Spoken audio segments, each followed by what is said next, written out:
دوستو channel subscribe like اور share فرمائیں، شکریہ۔ بسم اللہ الرحمن الرحیم۔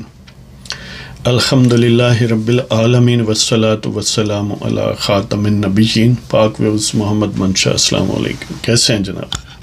بات کرتے ہیں کہ کیا خان صاحب اگلا الیکشن جب بھی ہو، اس سال ہو یا اگلے سال ہو، لڑ سکیں گے یا نہیں؟ مطلب یہ ہے کہ وہ ڈسکوالیفائی ہو رہے ہیں یا نہیں ہو رہے۔ یہ جو الیکشن کمیشن کا فیصلہ ہے پی ٹی آئی کے خلاف، اس کا بھی ایک logical one of the consequences ہے کہ اور بھی بہت سارے کنسیکوینسز ہیں، جن میں سے ایک ڈسکوالیفیکیشن ہے پرسنلی خان صاحب کی۔ اگرچہ ایک اور اس سے بھی وائڈر کنسیکوینس ہے کہ پی ٹی آئی کی ایز اے پولیٹیکل پارٹی اس کا وجود جو ہے وہ ایٹ سٹیک ہے، وہ ڈیزالو ہو سکتی ہے، اور اس کے لیے سالڈ وجوہات اور سالڈ حالات موجود ہیں۔ لیکن اسپیسیفکلی ہم آج بات کر رہے ہیں خان صاحب کی ذات کی، کہ بطور پارٹی چیئرمین یا ایون عام ایک الیکشن لڑنے والا کینڈیڈیٹ جو ہے، اس والے سے کیا وہ سروائیو کر سکیں گے؟ ویسے تو کئی یعنی خطرات ہیں، لیکن تین میں سمجھتا ہوں کہ فارمیڈیبل ہیں ان پر حالات کا، سمجھ لیں کہ ستم ظریفی ہے یا ان پر مخالفین کا حملہ ہے۔ اور وہ کیا ہے؟ نمبر ایک تو یہ ہے کہ یہ جو وہی الیکشن کمیشن کا فیصلہ ہے، اس میں صاف طور پر ود ایویڈنس یہ بات اسٹیبلش کر دی گئی ہے کہ خان صاحب بطور پولیٹیکل پارٹی کے سربراہ کی حیثیت سے جو بھی ڈکلیریشن دیتے رہے ہیں، جو بھی آپ اسے انہوں نے لفظ استعمال کیا مس ڈکلیریشن، آپ اسے حلفی، جھوٹا حلفی، بیان حلفی کہہ سکتے ہیں، جھوٹا بیان کہہ سکتے ہیں،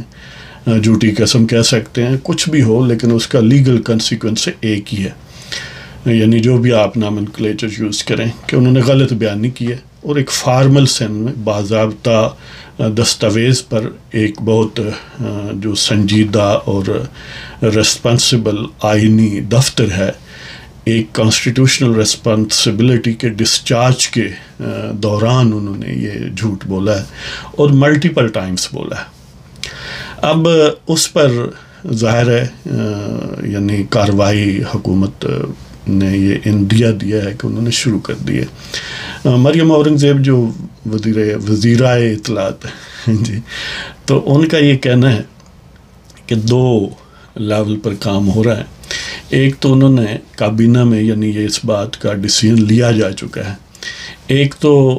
جو پولیٹیکل پارٹیز آرڈر 2002 ہے، جس کے آرٹیکل 6 کے تحت یہ فیصلہ آیا ہے یا کمپلینٹ لانچ ہوئی تھی اکبر ایس بابر کی طرف سے، اور اس کے باقی متعلقہ جو پروویژنس ہیں، آرٹیکل 15 ہے، 16 ہے، یا ایون آرٹیکل 2 ہے، مختلف ہیں، ظاہر ہے جو بھی اس سے ریلیونٹ ہیں، اور سارا ہی کم و بیش آرڈر ریلیونٹ ہے۔ تو اس کے تحت کہ جب یہ بات اسٹیبلش ہوگی کہ یہ فارن ایڈڈ پارٹی ہے، اور ملٹیپل ریزنس ہیں فارن ایڈ یا پروہیبیٹڈ سورسز فنڈنگ کے، وہ اندرون ملک سے، بیرون ملک سے ہو سکتے ہیں، اور پھر دشمن ملک سے ملکی مفادات کو بیچنے کے حوالے سے، تو ایک تو اس کے کنسیکوینس یہ ہے کہ اگر یہ بات اسٹیبلش ہو جائے تو فیڈرل گورنمنٹ اگر سیٹسفائیڈ ہو، یعنی یہ لفظ استعمال کیے گئے ہیں، سیٹسفائیڈ ہونے کا مطلب یہ ہے کہ یہ ڈسکریشن ہے فیڈرل گورنمنٹ کی، تو فیڈرل گورنمنٹ ایک ڈکلیریشن جاری کرے گی جس میں یہ کہے گی کہ اس پارٹیز نے ان وجوہات کی وجہ سے اس کو ڈیزالو ہونا چاہیے، اور اس نوٹیفیکیشن کی بنیاد پر وہ سپریم کورٹ میں ایک ریفرنس بھیجے گی، یا اس ڈکلیریشن کو سپریم کورٹ میں سبمٹ کرے گی۔ اب سپریم کورٹ ظاہر ہے یعنی آخری سمجھ لیں کہ امید ہے خان صاحب کی، اور the only hope he has at this moment, اور وہ بھی پورے سپریم کورٹ کی نہیں ہے، وہ 3 رکنی یا 4 رکنی بینچ کی ہے، کہ اگر موجودہ ظاہر ہے 13 ججز ہیں ان تک بات پہنچے تو یہ بڑی بات صاف ہے کہ اتنے سالڈ، اتنے کنکلوسیو اور اتنے کوجنٹ اور کنونسنگ ایویڈنس موجود ہے اور دلائل موجود ہیں، اور ایک پہلے ہی ایک سٹیپ تو بہرحال ایک کانسٹیٹیوشنل باڈی ہے جو آلموسٹ ہائی کورٹ لیول کی ہے، اور اس کی رسپانسبلٹی کسی بھی ہائی کورٹ سے کم نہیں ہے کہ پورے ملک کے مستقبل کا فیصلہ اس کی مشینری جو ہے اس کو استعمال ہو کے وہ ہوتا ہے. یعنی الیکشن کمیشن آف پاکستان یہ کوئی عام سا نیگلیجیبل ادارہ نہیں ہے. تو بہرحال ایک تو سٹیپ اس سے آنورڈ یعنی وہ کنکلوڈ ہو چکا ہے. تو لہٰذا یا تو بالکل یعنی وہ گوگی بینچ جو ہے 3 حضرات پر یا 4 حضرات پر مشتمل، اس نے یہ فیصلہ کرنا ہے. اور ظاہر ہے پہلے بھی جو پرویز الہی کی حکومت ہے انہوں نے آئین کو توڑ موڑ کے آئین کو اپنی مرضی سے ری رائٹ کر کے اور پھر ری رائٹ کو بھی ری رائٹ کر کے بنائی ہے. تو اسی طرح کہ اگر وہ کالک اپنے منہ پر ملنا چاہتے ہیں تو ظاہر ہے ان کے پاس چانسز ہیں اس کے لیے روشن، تو وہ کر سکتے ہیں. اس طرح خان صاحب اس ڈکلریشن کو ڈیفیٹ کر سکتے ہیں. لیکن حکومت کی لازمی طور پر یہ اسٹریٹجی ہے اور ہونی چاہیے کہ وہ اصرار کرے گی، درخواست دے گی کہ حضور 3 بندیاں دی نہ سپریم کورٹ نہیں، اتنے 13 بندے موجود نے، چلو 12 ہو جائیں گے اس وقت تک، اس لیے کہ 14 اگست کو سجاد علی شاہ ریٹائر ہو رہے ہیں، تو اس کا مطلب پھر 12 رہ جائیں گے. تو ان 12 میں یعنی جو گوگی بینچ میں آپ سمجھ لیں شامل ہیں بندیال صاحب ہیں، اعجاز الحسن ہیں، منیب اختر ہیں، اور چاہیں تو وہ ساتھ وہ صاحب کو ڈال سکتے ہیں جو نقوی صاحب ہیں، مظاہر علی اکبر نقوی، جنہیں وہ وقار سیٹھ والے بینچ کو ڈیزالو کرنے کا اعزاز حاصل ہوا اور اس کے میڈل کے طور پر انہیں سپریم کورٹ میں ایلیویٹ کیا گیا. تو یہ سمجھ لیں کہ 4 بندے ہیں سجاد علی شاہ کے جانے کے بعد، یعنی اعجاز، بندیال، منیب اور نقوی. اب ظاہر ہے 12 رکنی بینچ اگر بنے تو یہ ہوں گے ایک طرف،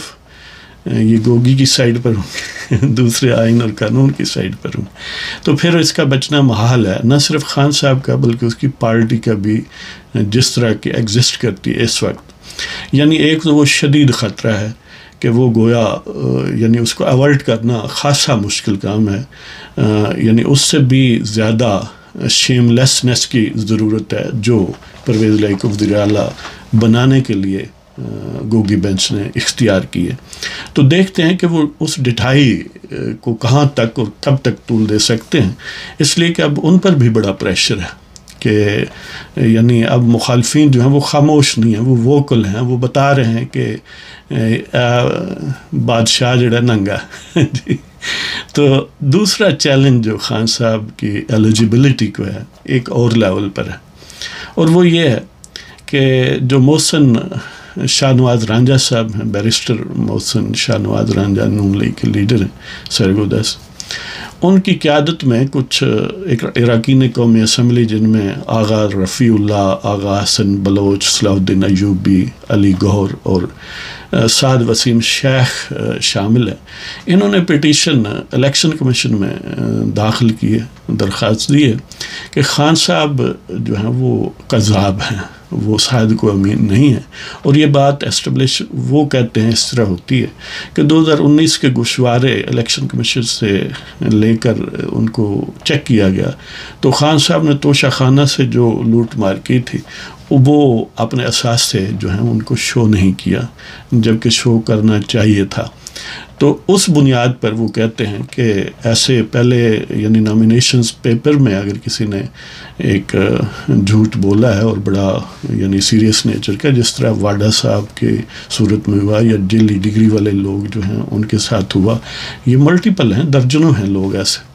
اور واڈا صاحب کا تو موسٹ ریسنٹ کیس ہے. تو اس کو اسی نہج پر 62(1)(f یعنی وہ جو صادق و امین والی شرط ہے آئین پاکستان کی دفعہ 62 کی ذیلی دفعہ 1 اور اس کا جو ذیلی پرووائسو ہے جی اس کی F 62(1)(f، تو اس کے تحت وہ کہتے ہیں یہ قذاب ہے، صادق و امین نہیں ہے، اور قذاب اگر ہو تو وہ ڈسکوالیفائی ہو جاتا ہے. تو خان صاحب نہ صرف یہ کہ وہ چور ہیں بلکہ قذاب ہیں، لہذا دونوں صورتوں میں وہ صادق و امین کی ڈیفینیشن پر پورا نہیں اترتے، لہذا ان کو نااہل قرار دیا جائے۔ یہ محسن شاہ نواز رانجھا صاحب جو ہیں، یہ ان کی اور ان کے دوستوں کی پلی ہے چیف الیکشن کمیشنر کے آفس میں یا الیکشن کمیشن میں۔ تو ظاہر ہے اس سے بھی بچنا بڑا مشکل ہے، اس لیے کہ ایویڈنس رائٹ دیر اویلیبل ہے کہ ڈکلیریشن، وہ جو اثاثوں کے ڈکلیریشن آف ایسٹس ہیں 2019 کے، وہ موجود ہیں۔ لہذا اگر کوئی اور کھنگالے تو خان صاحب تو ماشاءاللہ بنے ہوئے ہی کذب، دجل اور فریب کے ہیں کہ نو سر بازی تو ان میں گویا ان کے ڈی این اے میں، ان میں خون کی طرح خون نہیں دوڑتا بلکہ جھوٹ دوڑتا ہے۔ تو دیکھتے ہیں یہ دونوں، اور ایک تیسرا چیلنج بھی ہے، اور وہ تیسرا چیلنج آپ کو پہلے بھی ذکر کیا جا چکا ہے کہ ایک اگرچہ گمنام سی پارٹی ہے، امن ترقی پارٹی ہے، اس کے چیئرمین ہیں فائق شاہ صاحب، وہ پہلے پٹیشن داخل کروا چکے ہیں، الیکشن کمیشن میں درخواست دے چکے ہیں کہ خان صاحب جو ہیں یہ کذاب ہیں، صادق و امین نہیں ہیں، اور ان کی پلی یہ ہے کہ یہ جو الیکشن کمیشن میں یعنی سالانہ جو رپورٹ پولیٹیکل پارٹی اپنے جو فائنینشیل ایکٹیویٹیز ہیں اس کے حوالے سے جمع کرواتی رہی ہے، تو خود الیکشن کمیشن نے اس فیصلے میں جو پی ٹی آئی کے خلاف ہے اس میں اس بات کو اسٹیبلش کیا ہے کہ وہ مس ڈکلیریشن خان صاحب کرتے ہیں مسلسل 4-5 سال، وہ جو بھی ڈیوریشن ہے 4-5 سال کا، 2008 سے 2009 سے 2014 تک کا، لہذا وہ اس بیس پر کہتے ہیں کہ یہ کذاب ہیں جی، جو سپریم کورٹ میں فیڈرل حکومت ریفرنس بھیج رہی ہے پوری پی ٹی آئی کے خلاف، اس میں بھی وہ کذاب ہیں، اور جو محسن شاہ نواز رانجھا صاحب نے الیکشن کمیشن میں پٹیشن کیا ہے اس میں بھی وہ کذاب ہیں۔ لہٰذا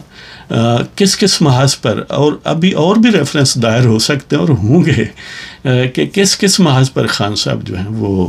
اپنے آپ کو، اپنے جھوٹ کو ڈیفینڈ کریں گے، اس لیے کہ ایک جھوٹ کو چھپانے کے لیے آپ کو پتہ ہے کہ 100 جھوٹ بولنے پڑنے کی وہ کہاوت جو ہے، یہاں پر تو ہزاروں جھوٹ ہیں، اور ہزاروں جھوٹوں کو پھر چھپانے کے لیے تو لامحدود سے جھوٹوں کا سلسلہ بولنا پڑتا ہے، اور خان صاحب اس پر ویسے ورک کر رہے ہیں۔ تو آخری امید خان صاحب کے پاس یہی ہے کہ وہ گوگی بینچ زندہ باد ہیں جی۔ تو دیکھتے ہیں کہ اس بحر کی تہہ سے کیا اچھلتا ہے، اور کیا یہ فتنہ جو پاکستان میں کسی توسیع خواہش نے، توسیع ہوس نے جنم دیا اور انسٹال کیا باڈی پولیٹک آف پاکستان میں، تو اس میل ویئر سے، اس فتنے سے جان کب چھوٹتی ہے۔ تو اجازت چاہتا ہوں جی، اللہ تعالیٰ آپ سب کو خوش و خرم رکھے۔ خدا حافظ۔